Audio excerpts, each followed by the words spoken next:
Have you ever gone all in on healthy eating, sticking to a diet of exclusively green smoothies and kale salads, only to find yourself ordering pizza for the third night in a row?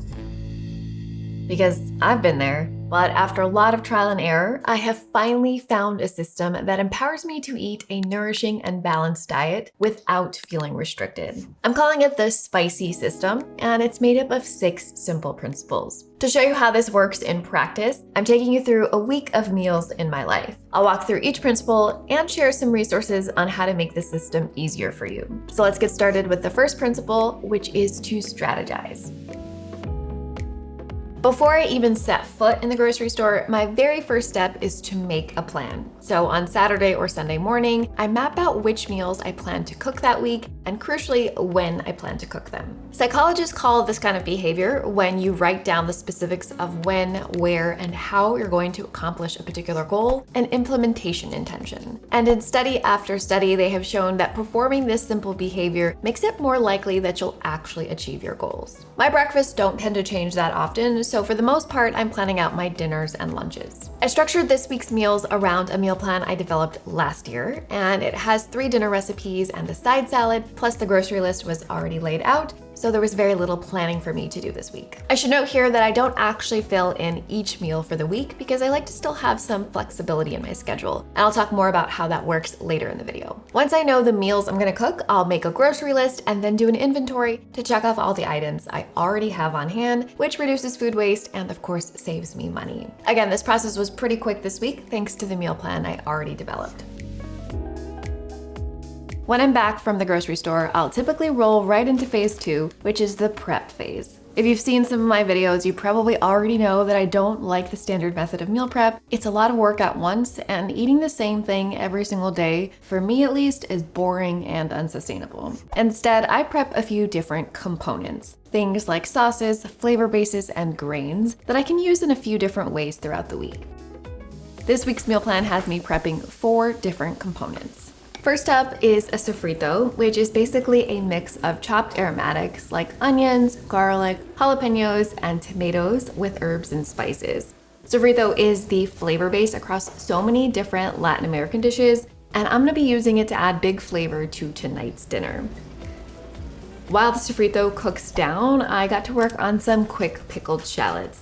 They're tangy, a little sweet, and they add the perfect pop of flavor to really just about any savory dish, and they're so simple to make. And since they stay good in the fridge for a couple weeks, they're one of those low effort, high reward preps that I make all of the time.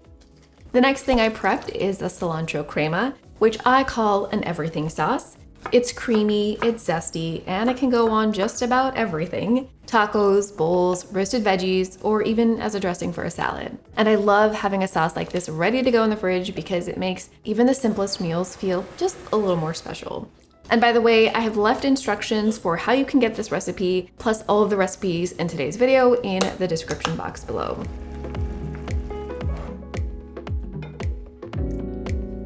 Next up, I made some smoky pepitas, otherwise known as pumpkin seeds. Adding a crunchy element to your meals is one of those small details that actually makes a huge difference. It adds fun texture, and it just makes every bite much more satisfying. These pepitas are smoky, nutty, a little salty, and they will stay good in the pantry for a few weeks, making them another low-effort, high-impact condiment. Finally, I prepped some cabbage and carrots. I try to include plenty of vegetables in my meals, and by front-loading the work of preparing them, I find I'm way more likely to actually use them instead of letting them rot in my fridge. These 2 in particular are super versatile, so having them on hand makes it easy to add a nutrition boost to pretty much any meal. I feel so accomplished after having completed a meal prep. I feel like I have set my future self up for success. Even though this doesn't look like much and it didn't take me that long, I know that during the week my meals are gonna be easier and more delicious, so I cannot wait to show you how all of these components will come together during the week. Okay, we've strategized, we've prepped, so that means we are on to step 3 of the spicy system, implement. In other words, it's time to put our plan into action and get cooking. For dinner tonight, I started by cooking some brown rice in my Instant Pot, super easy and hands-off, and then I moved on to the Mexican black beans. I simply warmed up the sofrito I prepped earlier and added 3 cans of black beans and let everything simmer until it was saucy and very fragrant. Having that sofrito ready to go made the beans come together so quickly and easily, but they still tasted like they had been slow simmering for hours. To round things out, I made a quick salad with romaine and cherry tomatoes. The cilantro crema, alongside some lime juice, doubled as a creamy, zesty dressing. And I added some of those smoky pepitas for crunch, because no salad is complete without a little texture.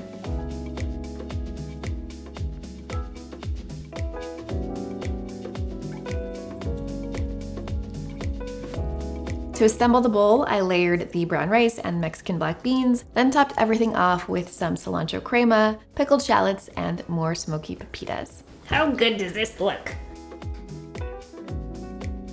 This is such a delicious and gourmet meal, and it came together pretty quickly, like 30 minutes, thanks to all the meal prep. If I hadn't done that, this would have taken much longer, probably not weeknight friendly. And the really nice thing is I'm gonna save about 2 cups of the black beans and use them in tomorrow's dinner. It's gonna be a totally different meal. It's gonna feel super fresh and fun. So I can't wait to show you that one, but for now, I have a very exciting meal to eat.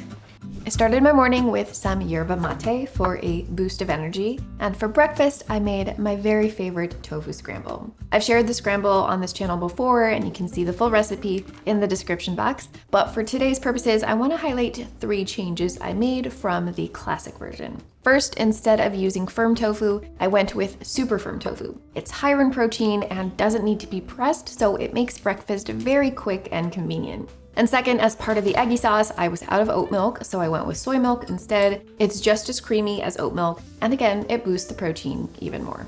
And the last change is I tossed in some chopped baby kale for a quick boost of greens. To serve, I decided to grab a lavash wrap, and then I layered in some mashed avocado, a few scoops of the scramble, a forkful of gut-friendly sauerkraut, plus a dollop of Calabrian chili paste because it is so delicious. Will she roll or won't she roll? This is the moment of truth.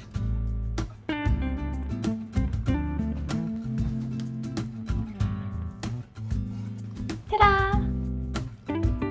This is unexpectedly delicious. It's got a nice creaminess from the tofu scramble and the avocado, and that Calabrian chili paste adds the perfect kick. I love it so much. And the nice thing is I have a lot of tofu scramble left over, so I can have a quick, easy breakfast later this week. Later that day for lunch, I made a rice bowl similar to last night's dinner. But to make things a little more fun, I added a quick coleslaw using the shredded cabbage and carrots from meal prep to go alongside it.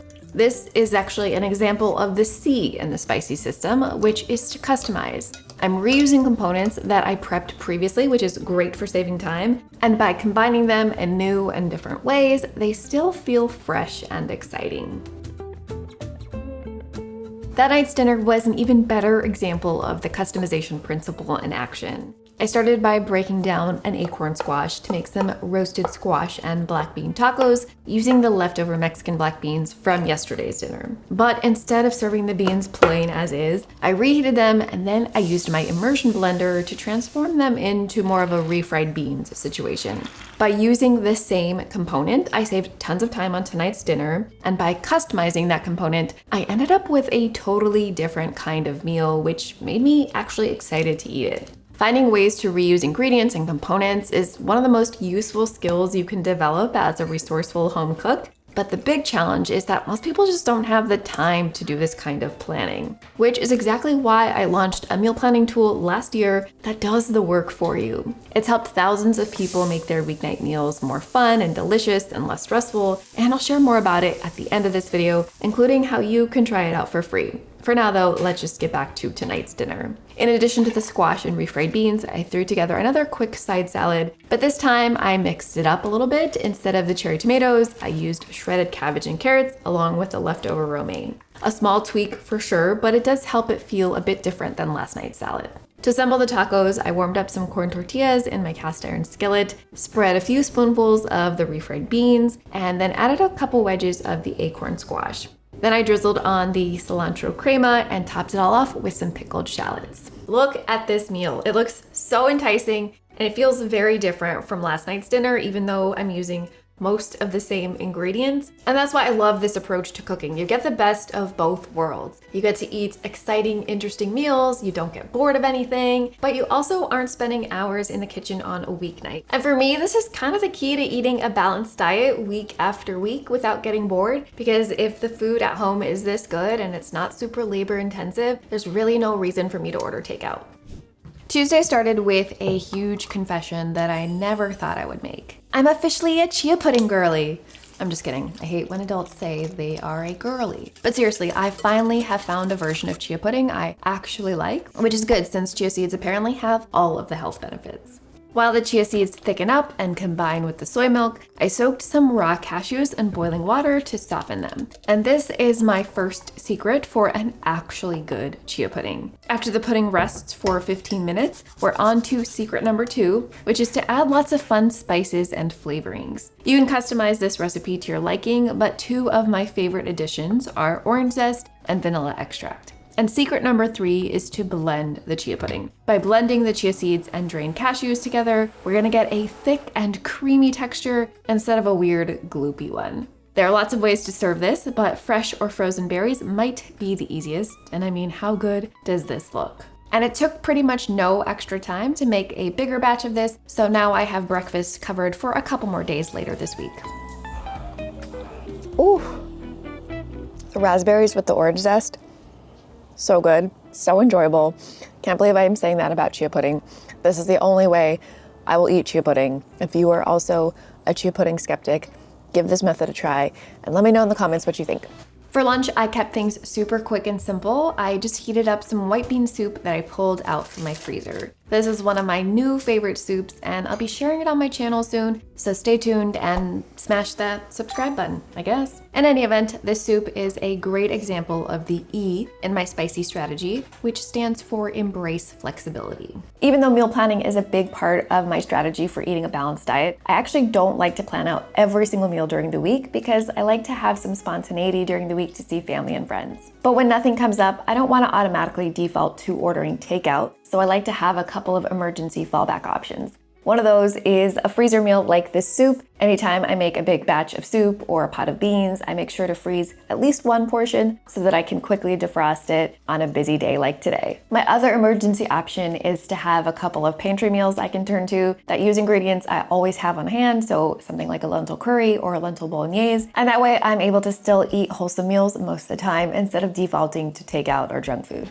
Mid-afternoon, I got to work on making my incredibly delicious hazelnut fudge recipe. I know some folks watching might be wondering how something as decadent as fudge can fit into a balanced diet, but my version of a balanced diet always leaves room for indulgences. And this is the why in the spicy system. You need to make your system work for you, not for anyone else or anyone else's idea of a healthy diet. And for me personally, this means a solid foundation of wholesome plant-based meals, but no hard or fast restrictions because sometimes the occasion calls for really good fudge. Seriously, this recipe is so good and easy. There's only 6 ingredients, so if you need an edible gift or a last-minute dessert idea, definitely bookmark this one.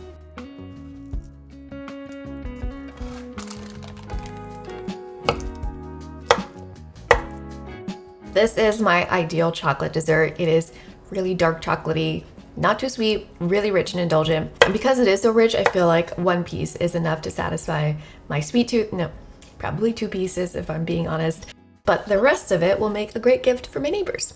For dinner, I made those black bean and roasted acorn squash tacos again, but I switched things up a little bit by making a spicy sweet cabbage slaw to go on top. To the shredded cabbage and carrots, I added a generous squeeze of lime juice, a pinch of salt, a drizzle of agave for sweetness, and again, some grated jalapeno for that really lovely heat. It's tangy, sweet, and spicy, and the perfect fresh, crunchy topping for tacos. And this was a super quick meal because all I needed to do was reheat the black beans and roasted squash, warm up some tortillas, and then everything was assembled in no time and I had some really delicious tacos. Again, same components with a few small tweaks, proof that leftovers do not have to be boring. Later that evening, we met up with friends for a drink at our local vegan cocktail bar, Kindred, so I had to grab an order of their super delicious seitan skewers to go alongside my sparkling cardamom mocktail.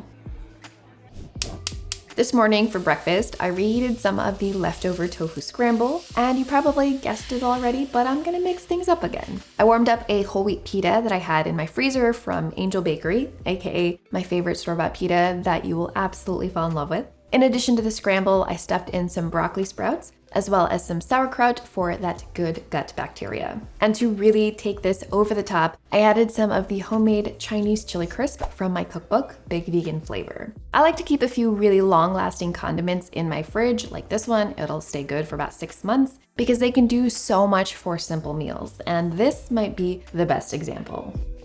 When it was time for lunch, I decided to make one of my go-to meals, a big hearty kale salad. I started by roasting 2 cans of chickpeas since those take the longest, and it's super simple. You just toss them with olive oil, salt, and pepper and roast at 425 degrees Fahrenheit. Meanwhile, I broke down a head of kale and gave it a rinse in my salad spinner. It needed a few minutes to dry, so in the meantime, I put together a very quick tahini dressing. It's lemon juice, extra virgin olive oil, good quality tahini, Dijon mustard, garlic powder, a little maple syrup for sweetness, plus cracked black pepper and salt. Now, I'll be the first to admit that kale can be quite hard to chew, but it gets so much more tender if you massage it with a little bit of lemon juice and salt. Get the kale off the hand, get the kale off the hand. And when you combine it with some fresh, crisp vegetables like cabbage and carrots, plus a super luxurious creamy dressing, it is truly delicious, at least to me. To finish things off, I added half an avocado for more creaminess, some roasted sunflower seeds for crunch, some roasted chickpeas, some more roasted chickpeas, and a little vegan feta I had left over in the fridge that I needed to use up. This is how I get myself to eat an entire head of kale and actually enjoy it. I make some version of this salad pretty much every week, but I wanted to show you this version because it nicely illustrates the pea and the spicy strategy, which is to prep. So I could have just made 1 can of roasted chickpeas, but it took, I don't know, an extra 60 seconds to do 2 cans. And that little extra prep work means I'll have more roasted chickpeas for salads and grain bowls later in the week without any additional work. And similarly, the tahini vinaigrette, you can easily double, quadruple that recipe. It'll stay good in the fridge for over a week, so you can have salads whenever you want them. So for today's dinner, I'm making a tofu rice bowl with sesame slaw. And this recipe is already a pretty easy weeknight friendly recipe, but it's gonna come together even quicker because I did some of that meal prep a couple days ago. The cabbage and carrots I've already prepped, so I don't need to do any vegetable chopping. And I'm just gonna reheat some of the leftover brown rice from the Mexican black beans rice bowl dinner. I started things off by slicing a block of extra firm tofu into about 1/3 inch slabs, then patting them gently with a towel to remove some of the water. I seasoned the tofu with a little bit of salt and then just pan fried it in some olive oil in a nonstick frying pan for about 12 minutes, flipping halfway through. While the tofu cooked, I made a quick cabbage carrot slaw with the shredded cabbage and carrots, but unlike the earlier meals this week that were a bit more Mexican inspired, this meal has an Asian-ish flavor profile. So I added some cilantro, lime juice, and toasted sesame oil, plus a pinch of salt and pepper. I kept the multitasking going and also whisked together a quick almond sesame sauce. It's got almond butter, soy sauce, agave, chili flakes, lime juice, and toasted sesame oil. It is super rich and creamy, tangy, just a little spicy, just a little sweet, and perfect for tying this whole bowl together. The last thing I did was to heat up some of my leftover brown rice in the microwave. The ice cubes might seem like a weird addition, but they actually help steam the rice so it doesn't dry out. To plate, we've got a bed of rice, a little bit of almond butter sauce, the slaw, the tofu, and more almond butter sauce drizzled right on top.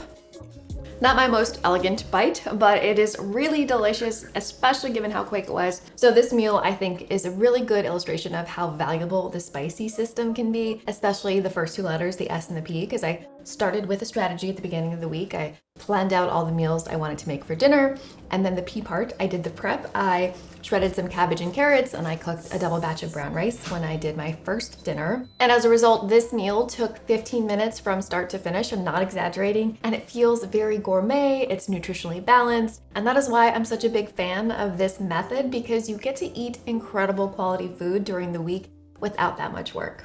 For breakfast, I went with some of the chia pudding leftovers from a few days ago, and I had some ripe pears I needed to use up, so I made a very simple version of stewed pears to accompany the chia pudding. I added the chopped pears to a saucepan with a squeeze of lemon juice, a bit of maple syrup, and some spices. Today, I chose ground ginger, a couple whole cloves, and 1 cinnamon stick, but nutmeg or allspice would also be great. a spoon of vanilla extract, and just because I have it in my pantry, a few drops of cardamom extract. And I just simmered the pears for 7 to 10 minutes until they were tender. Like the other day, I'm just layering in the ingredients because it makes it more beautiful, and beautiful food is exciting to eat. And for a little crunch, I also layered in some roasted pistachios. You can meal prep both the chia pudding and stewed pears, store them separately, and then your weekday breakfast will come together in just 2 minutes.